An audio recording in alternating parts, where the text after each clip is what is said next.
23 маусым Қазақстан полициясының құрылғандығына 29 жыл толып отыр.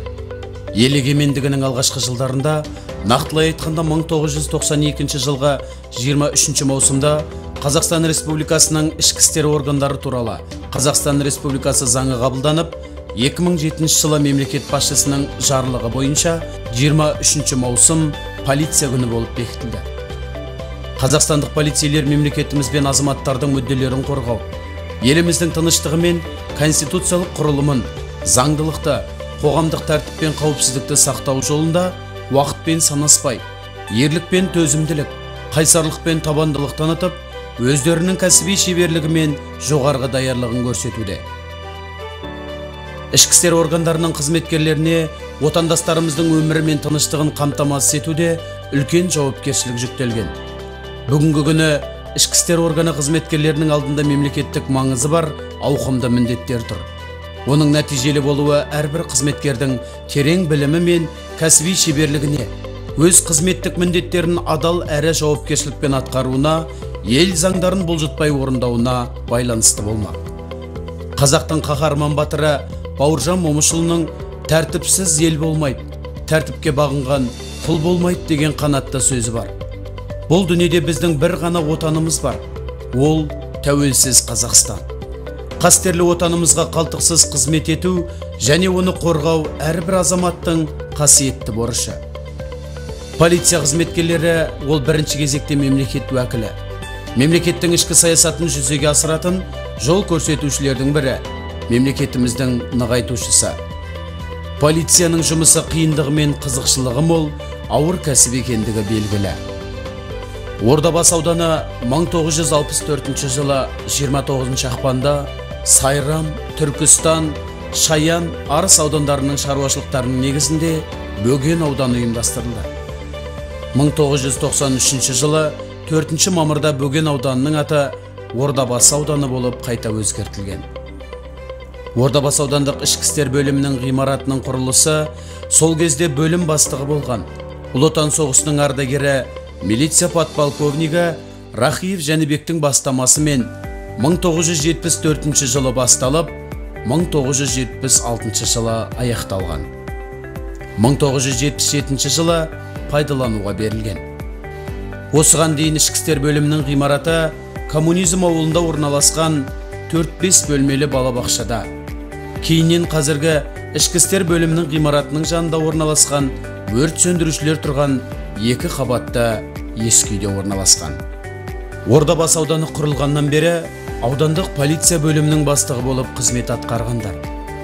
1964-1967 жылдары милиция полковнигі Байдәулетов Оспан, 1967-1977 жылдары милиция подполковнигі Рахиев Жәнібек, 1977-1983 жылдары милиция полковнигі Бекмұратов Мамырайым, 1983-1987 жылдары милиция полковнигі Қарабаев Өсерхан, 1987-1992 жылдары милиция полковнигі Ибраев Құдияр, 1992-1999 жылдары милиция полковнигі Абатов Құрманбек, 1999-2004 жылдары полиция полковнигі Ахметов Бақытбек Шәкірбайұлы, 2004-2006 жылдары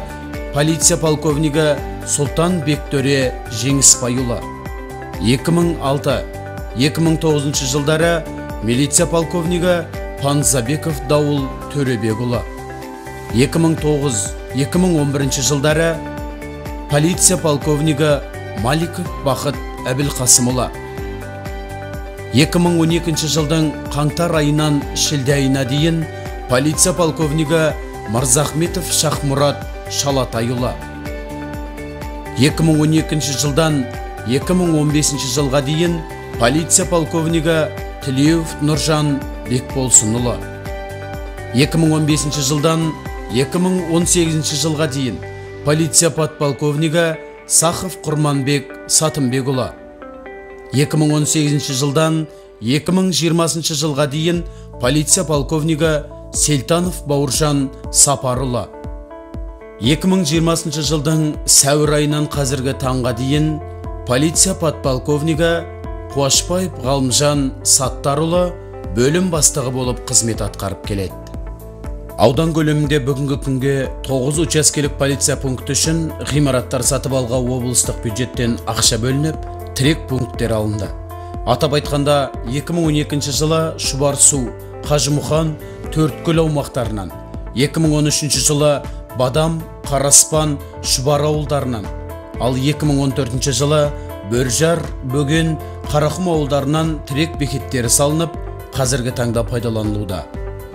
2021 жылы бөлім бастығы Ғалымжан Қуашбаев мырзаның қолға алуымен аудан әкімшілігінен бюджеттен 70 миллион теңгеден аса қаржы бөлініп, аудан ішіндегі халық ең көп жүретін, қозғалысы жоғары 20 жерден бейнекамералар орнатылуда. IP модельді 2 мегапикселдік цифрлық камера Wi-Fi режимінде орталықпен байланысады. Түсіру радиусы кең, сапасы жоғары. Аудандағы қылмыстың алдын алу, ашу және түрлі құқық бұзушылықтың алдын алуда өзіндік пайдасын тигізеді деген сеніміміз мол.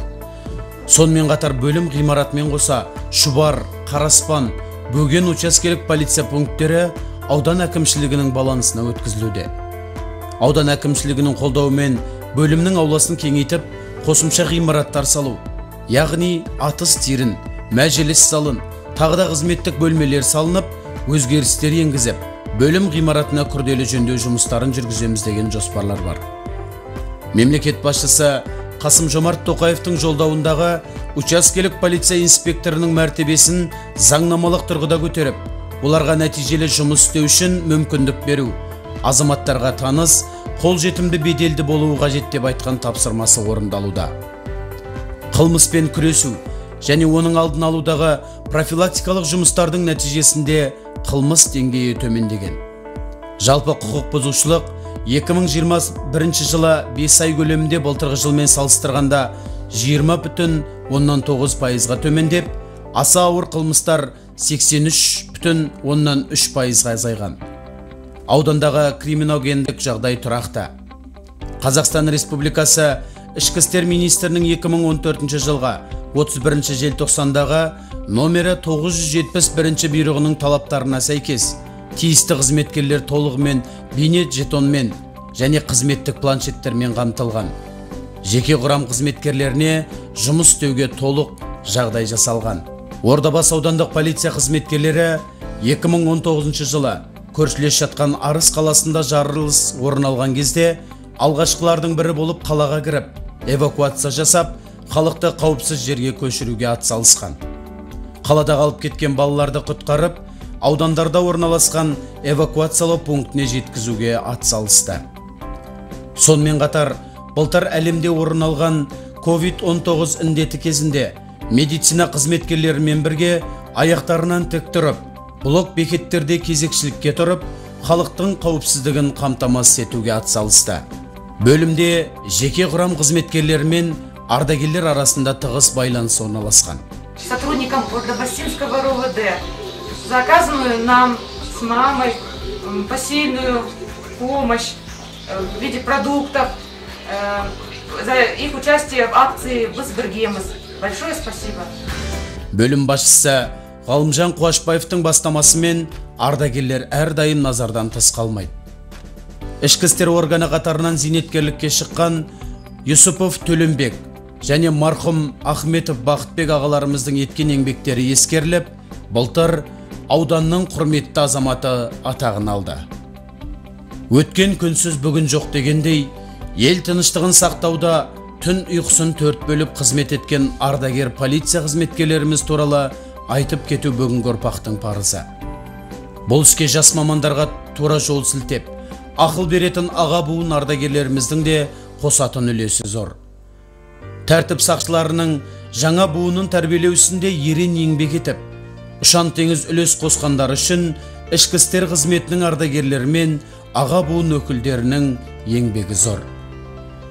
Бүгінде аудандық полиция бөлімінен зейнеткерлікке шыққан, шынайы бақытын адал еңбегімен, қажырлы қызметімен, кісілік қабілетімен, қайырымды ісімен шынайы адамгершілік болмысымен орнатқан ағаларымыз бар екендігін атап кетуіміз керек. Ұлғайған жасына және денсаулығына қарамастан қоғамдық жұмыстарға белсене қатысып, жас буындарды тәрбиелеу жолында өздерінің ағалық үлестерін қосып жүрген зейнеткер ағаларымыз отставкадегі ішкі қызмет майоры Досалыұлы Мұсабек, милиция капитаны Юсупов Төленбек, милиция майоры Молдашев Елтай, полиция подполковнигі Сыздықов Ғалымжан, полиция подполковнигі Асанов Әбутәліп Ахметов Рахматолла, полиция полковнигі Медетов Әбілсерік секілді ағаларымыз бар. Осы уақыт аралығында қаншама әріптестерімізден айырылдық. Бейбіт күннің батырлары болған марқұм ағаларымыз мәңгілікке есімізде. Олар ауданымыздың тұрғындары Марешев Нысанбек, Рахиев Жәнібек, Бекмұратов Мамырайым, Жұмабаев Аман, Еділбеков Бақытқан, Естемесов Рашид, Қожықов Заманхан, Оралбаев Әбдіхамид, Туғанбаев Махамбет, Көбеев Зәкір, Шалдарбеков Айдар, Манабаев Нышан, Тажиев Жаңабай, Қожықов Марат, Асилов Нұржан, Бейсенбиев Сейдуала, Қасымбеков Мұрат, Шалдарбеков Ағарал, Орынбасаров Бақтияр және жерлестеріміз қызмет барысында қайтыс болған Қазақстан Республикасы президентінің 2001 жылға 10 желтоқсандағы жарлығымен ерлігі үшін медалімен наградталған Юсупов Мұрат Төленбекұлы, Қабылбек Әбдуахас, Олжабаев Әбдіғани, Айтбаев Қали, Кенбаев Қуат, Шайжанов Болғанай, Құрманов Ақмолда, Жылгелдиев Ділдәбек, Османов Рахман, Қоқанбаев Құрмаш, Келдібек Бақтыбек, Байтемиров Абдымутәліп, Сыманов Сағынбек, Назаров Нариман, Боранбаев Батылхан, Ахметов Бақытбектей азаматтарымыз еліміздің бейбітшілігін сақтап, және азаматтардың тыныштығын қорғау жолында өз өмірлерін қиған батыл да қайсар қызметкерлеріміздің есімдері ауданымыздың ішкі істер бөлімінің тарихында мәңгілік жазылады. Келешекте де біздің аудандық полиция бөлімінің қызметкерлері де өз тарапынан халықтық конституциялық құқықтары мен егемен еліміздің азаматтарының тыныштығын қорғап, қылмыстың алдын алумен болған қылмысты ашу мақсатында күш-жігерлерін аямай жұмсай береді деп сіздерді сендіреміз. Құрметті ардагерлер, әріптестер, 23 маусым Қазақстан полициясы күні мерекесі тағы да құтты болсын. Баршаңызға тәуелсіздіктің тал бесігінде тербеліп, қыран құсы қалықтаған көк аспанымыздың астында баянды да бақытты ғұмыр кешулеріңізге тілектеспіз. Дендеріңізге саулық, отбасыларыңызға амандық, бақ береке тілейміз.